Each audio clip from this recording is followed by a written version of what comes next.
Welcome to another Books and Things. And today's guest is Jo Gillespie.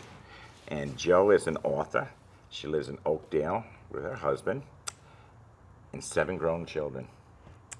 That's amazing. And 19 grandchildren. And 19 grandchildren. But they don't all live with us. What's a good thing? As a matter of fact, none of them live with us. Welcome, Jo. Hi, thank you for having me.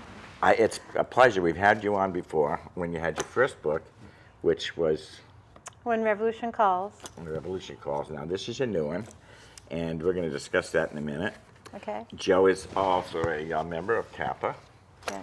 and she's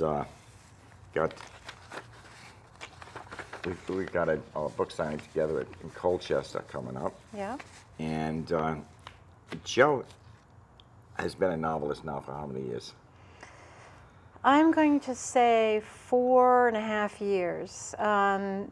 It takes me time to do my research. I mean, my first book took 2.5 years, and this book took like 1 year and 8 months. So I'm speeding it up a little bit. It's based on history, and you interweave it and get a story out of it. I read the first one. The first one I thought was great. Thank you. Some people died in it that I wasn't thrilled about, but I'm sorry, what? some people died in it that I wasn't thrilled about. Oh, yeah. But Yeah. that happens. It's life. Yeah, and we have some death in the second book. Of course. Because that's all part of life. But both books have been reviewed by readers' favorite, and they've both been rated 5 stars. So Wow. I'm very proud of that. Wow. And this is Revolutionary War historical fiction that I think invites people to enjoy history. I hope it does. Well, it's interesting because after reading your book, I think I saw a movie or something that talked about the Revolutionary War and how the British were fighting in New York, and I went, oh, that was in the book. Yeah. So through my research, I strive for accuracy. I'm not a historian. Yeah. As a matter of fact, my degrees are in management, so go figure. But I always wanted to write, and I always loved history. So when I retired, that's what I started doing. And I probably should have been a history teacher. If I had it to do over, I would probably have been a history major and been a history teacher.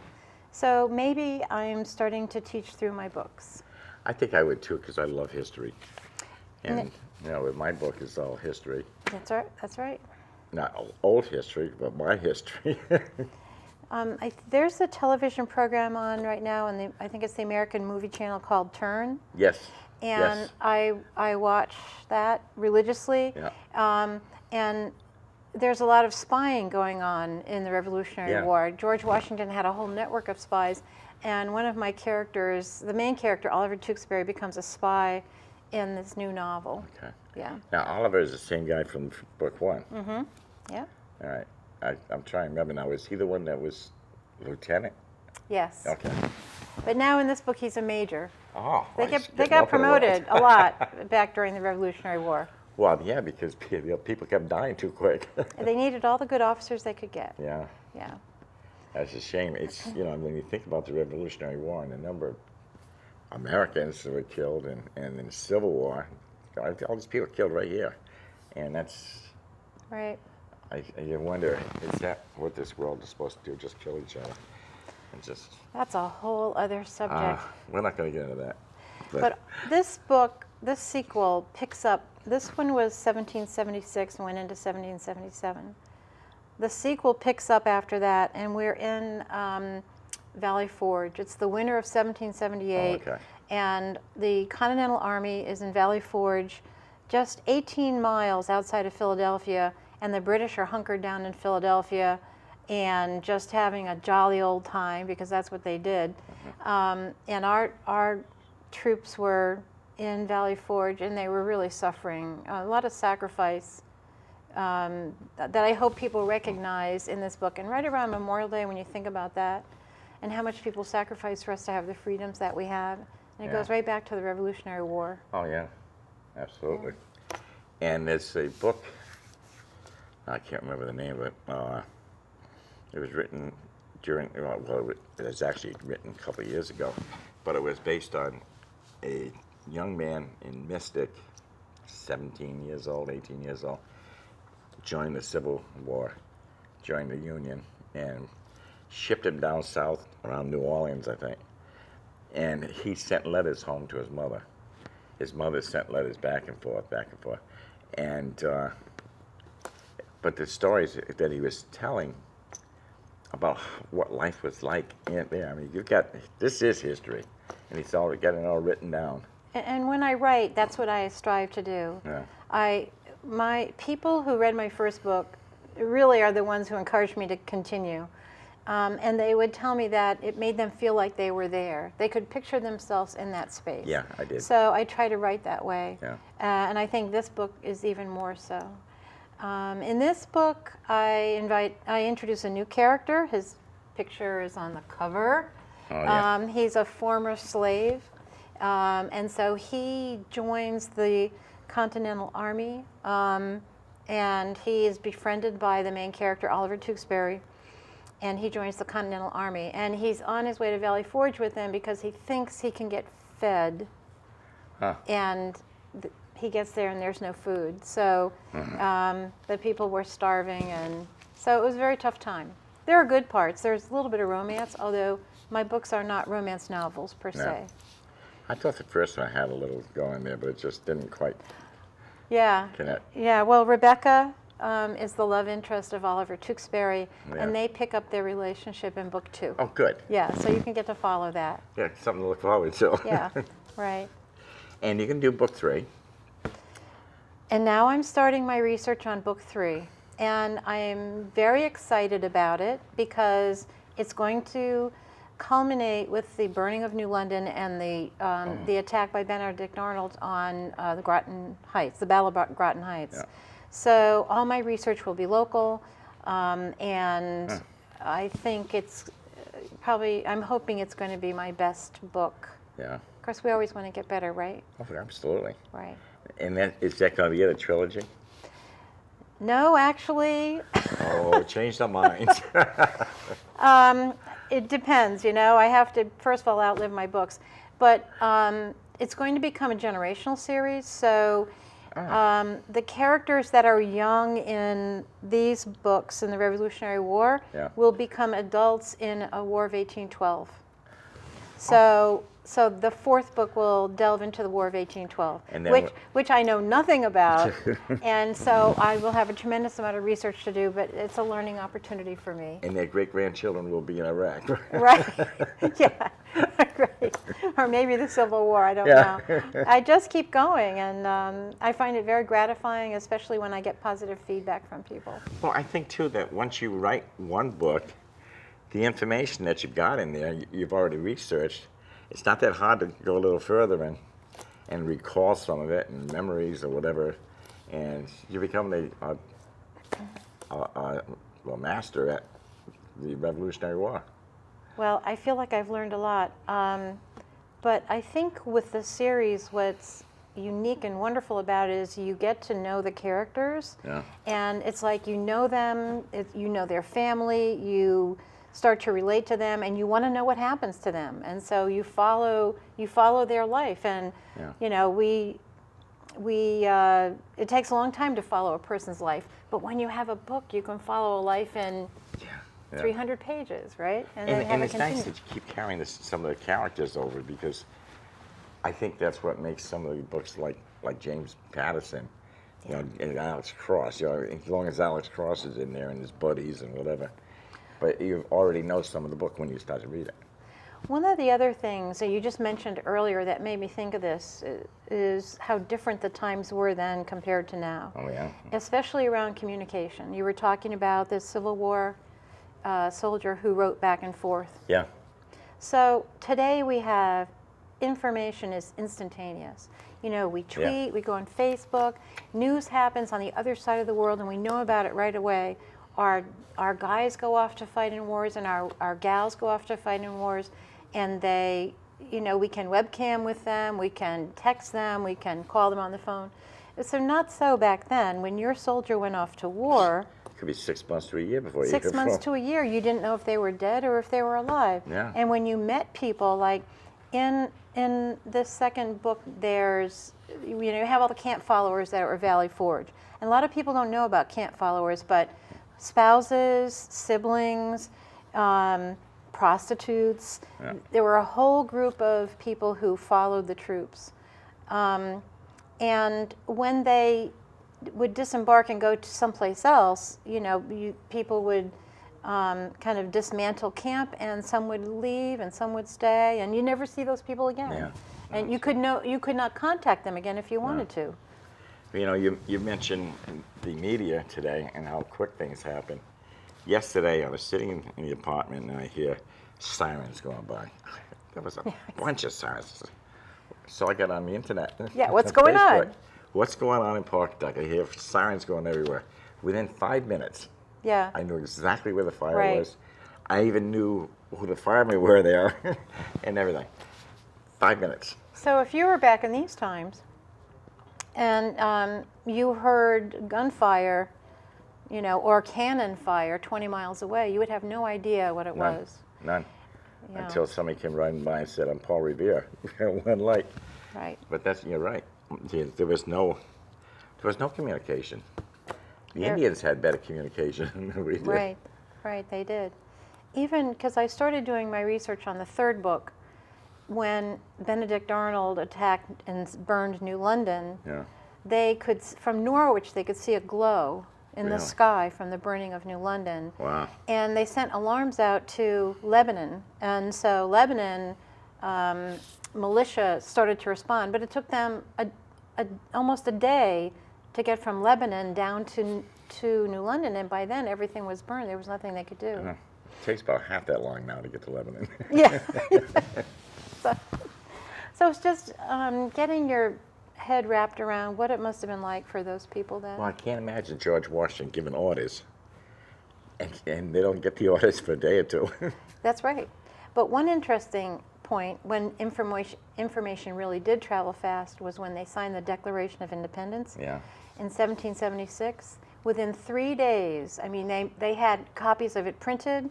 They sent it out with riders, and within 3 days, every colony in the 13 colonies had a copy of that Declaration of Independence, from Wow. Georgia up to Massachusetts. Wow. So when there was something really important that needed to be spread, Yeah. the word got spread very quickly. Huh. And yet with the army, and you send somebody out on a horse, you don't know if a guy got through or not anyway. That's right. Yeah. A lot of times they didn't. Yeah. So another thing that interested me about Valley Forge is I really wanted to understand what happened there, and a lot of people think there was a battle of Valley Forge. There's no battle. It was just a winter encampment. But they suffered a lot, and one of the things that I tried to find out, and I still have not found out totally, is they lost like 1,500 horses that starved to death. And here they had no food, and I always wondered, well, why didn't they eat the horses? Yeah. Why didn't they eat the horses? And I've been trying to find, if anybody knows the answer to that question, let me know. Some people said, well, they would not kill them when they were alive because they needed them to work. Yeah. And once they died, they were afraid to eat the meat because it would be, Yeah, fetid. It that's would be possible. unhealthy for them. So, what ended up happening is all these horses died. They piled them up, frozen, and then in the spring, when the ground thawed, they buried them all. So, fun stuff. Cool. Yeah. Fun Well, stuff. these are things you learn. That's interesting, though. But yeah, I wonder. That sounds very logical about whether they eat the horses or not. Because if they're tainted, you don't want to eat them. Right. There was a story about they had found a bunch of abandoned shoes that the British, or they came across a cargo of boxes of shoes that belonged to the British, and they confiscated them, and that Washington ordered the troops to boil the leather and eat it. Really? Because they were starving to death. Yeah. When this finally, thanks to Nathaniel Greene, who managed to get some cattle in there, it kept a lot of people from starving to death, but many did starve to death. So. Yeah. Well, it's, again, we weren't that strong financially. Yes. You know, I'd say everybody was kicking in and bringing their own rifles and their own equipment, and they didn't have enough clothes to go around. They didn't have enough shoes, and That's right. I mean, these poor guys were walking in the wintertime with no shoes on. They were. Yeah. Yeah, so it was a tough time, and for you to build a story out of that, it's just good. So I developed my storyline out of my research. So when I see what was going on, that's what I put my characters in that place, and that's how I developed my storyline. So. That's cool. That's cool. So they grow around the storyline. Yeah. And I can't. Now I'm anxious to get to see what's going on with number 3. You started writing when you retired. Yeah. Isn't that nice? You can finally do something you really like. Yeah, it's wonderful. My house is quiet. I'm in a contemplative spot. Yeah. And I compose at my computer. And once I get going, I can be pretty productive.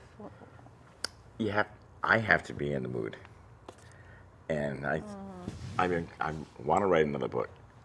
It's going to be a sequel to My Son Todd, and I've been trying to sit down and do it. And then a couple days ago, I said, "This is it." I sat down, I wrote the prelude, and the next day, yesterday, I wrote chapter 1, and I'm thinking, I don't know when chapter 2 is going to come.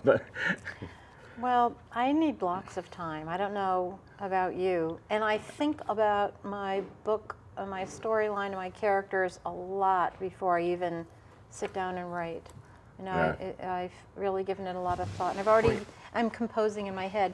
And I was telling you, my husband's a runner, and I'll go out and run and walk. And when I'm out on the road exercising, I'm composing. And then I'll rush back to my computer because I thought of something, and I got to get that down. Yeah, because I'm writing realistic, and you're writing fantasy. Yeah. And so I really have to have a thought. I can't make it up. I can't say, well, I have this guy trip or whatever. You know, it's got to be there, and I rely on my son to help me. Right? And he does, and I think he does, because like that first page, I snapped it off in 30 minutes. Boom, boom, boom. There was no thought, nothing, just, and if everybody can do that, but I think once you get started, you zip through it. I think in the creative process for me, I'm writing in the fiction domain. Sky's the limit. Yeah. You know, I can have it go. Well, I have to stay in the historic reality as much as history is real. It changes a lot. I mean, as soon as something happens, an event happens, from that moment on, it can be perceived differently by different people. Yeah. Its story can be told differently by different people, even by experts. So that's why they say if you're trying to be accurate, you want the most original documentation you can have, which might be diaries. Say people's diaries, they saw an event and they tell about it. And then you read somebody else's diary and they're telling about the same event, and they're not the same. Yeah. So everybody's perception of what happened is different. So it's very hard to say this is exactly what happened, in history, because it's very different. Lisa Saunders has a book that was written, let's back that up, letters of her great-grandfather, I think, to his great-grandmother, back and forth. Fantastic story, because she's talking about the people that are here, he's talking about the people that are down there, and it was a Civil War. And like I said, this other one where the son is writing back and forth to the mother, and so you do see a whole thing happening. Yeah. And it's basically the same type of things where everybody's starving to death. Now let me ask you something. If you're in a bad mood, do you have the hero get beat up? I would do that. No, no. And then I have to change it, but when you get in a better mood. Yeah, no. I don't think my moods impact what I do with my characters at No. all. No. That'd be interesting. Oh, I guess I was in a bad mood that day. Beat him to a pulp. Or I could just kill him off if Oh, yeah. if I was really ticked off. Yeah, and then the next day you get him life again and say you're a soap opera. But you can do just about anything you want with it. Yeah, you can do anything you want. Yeah, you can make Yeah. him a hero one day and an everyday guy the next day. And Well, I think it's good to have your characters have flexibility. yeah, Because people aren't all good or all bad. Right. People will be good at sometimes, and Gabriel White, who's pretty much a hero in my first book, in the second book he falls from grace just a little bit. He's such a good guy in this book, but in the second book we find out he's maybe a bit of a racist, and he doesn't even recognize it. Yeah. But he is. But that gets rectified throughout the book. well, it's nice because you can take ideas that you get and mold them in there. Well, I go to these book forums every once in a while where they have authors that will be on a podium, and the audience can ask them questions about their writing process. And I was really happy to hear this one woman say, they were saying, how do you gather your thoughts? What is your writing process? How do you capture ideas? And she said, oh, I have little yellow stickies that go all around my computer monitor, and every time she gets a thought, she jots it down and sticks it on the computer, and then at the end, when she's compiling, she pulls all that stuff together. That's a good idea. If it works. Now, let me ask you, because I've seen people doing cartoons, they got pictures of the people that are up there. When you create your characters, do you have to go back and check and see what you did with them? Or do you remember exactly what you've done? I with the different- remember, believe it or not, at my Really? age, I remember what I've done with them. And I think one of the challenges with writing a sequel is the people who will buy this book, half of them will have read the first one and half of them will have not read it, Yeah. the first one. So how much information do you have to include to Yeah. bring people up to speed who never read the first book? So I think that's kind of a challenge for Yeah. a writer. First or That's- second chapter, you have to give a certain amount of information to bring new people up to speed, but not so much information that people who read the first book are saying, I know all this. You'd have to repeat all this. So And that's my problem too with my sequel to my son Todd, is that I don't want to repeat everything that was in the first book, and yet I'm thinking I'm going to mention in there that maybe they should look at the book one. I don't want anybody to say, well, you just rewrote the book, and because that's not fair to make them buy a book that's just been rewritten. And the same with what you're doing. You have to keep the people fresh and yeah, I don't know this for sure, but I would suspect that your relationship with him has changed over time. oh yes. Right. So when we lose people, the relationship continues. We rediscover things we didn't know about them. Our perspective might change on Yeah. them. We might love them differently. So there is another book there because it's a different time and you know him differently now. Well, that's why I'm calling the book 20 years later, Yeah. and it's because it is so much different. And my love for him hasn't changed, but my attitude has. I'm not depressed like I was. Yep. Although I can get very depressed real quick, like. Yeah, can't we all? But I'll tell you a story after that. But because he visits me every once in a while. He still does after it'll be 21 years in July. And but that's what I'm trying to form in the book, is to be able to tell people that you can survive, you can make it. And Well, that's an important message. And I didn't think I would. Yeah. And here I am. Surprisingly. I stand out in the light and I say, come on, take me. Yeah. But God doesn't listen to fools. Oh. They're stupid. I'm not paying any attention to you. And but just, he doesn't give you all your wishes. He gives you what you need. and I guess I needed to stay alive. I don't know, I don't know why. Anyway, To do book interviews. to be the chairman of Kappa. Yeah, to be the chairman of Kappa. The No, but maybe to help other people go through the same thing.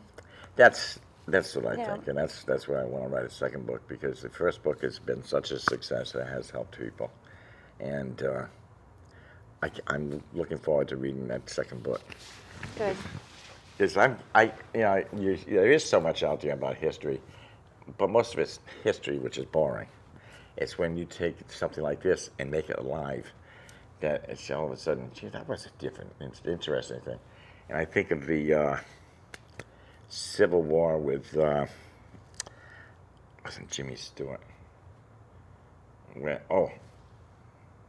Can't think of the name, but now he was a pastor. Gary Cooper had the farm, and he used to race with somebody else with his horse and buggy, and his kids went to war and never came back. But I think about things like that, Revolutionary or the Civil War, it's just interesting. But I think what you're doing is great, Thank you. and you're in the authority this next month, I think.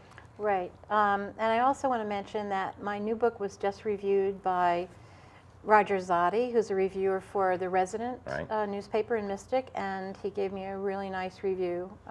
It's in the current issue, so actually I got to get a copy of it myself. Yeah. Yeah. I'll have to see if I can get one. We're winding right down. Can't believe it's been so quick. Anything else you'd like to say? No, but if people love history and they like and they're open-minded to historical fiction, I would encourage them to look into my books And you can get it on Amazon on Amazon. and anyplace else. Barnes & Noble Okay. online, barnesandnoble.com, Yeah. amazon.com. And you can always email one of us, and we'll make sure you get a copy. Thank you for watching tonight and sending the emails. I like emails. And I hope you enjoyed this evening. I have a great lineup for May and June. We got Mayor Marion Gilbreth coming on. Jason Alster, who is a video producer, author, and a number of other things he does. He's just he's got his hands in everything. And he's also a Kappa member. Marlisa McLaughlin is going to be on, and she's going to be discussing mushrooms, and it's a certain type of mushroom that I can't remember what it is, and it has to do with health. Doug Seaver is another author who is going to he has a new book out, and he'll be coming on. And for all of you aspiring writers, please contact us, me, at my Santos Tom at Comcast.com, and I'll be happy to give you some information to come to our meetings. The SE Kappa is for authors and publishers, aspiring authors or published authors, whatever, and we try to help you out. Special thanks to SCC TV for hosting our program. And tonight, the VFW has got free chowder and clam fritters with a beverage. And stop in and have a luncheon tomorrow. You should be reading. Cuddle up with a good book, especially on these nice warm nights. See you next week. Thank you.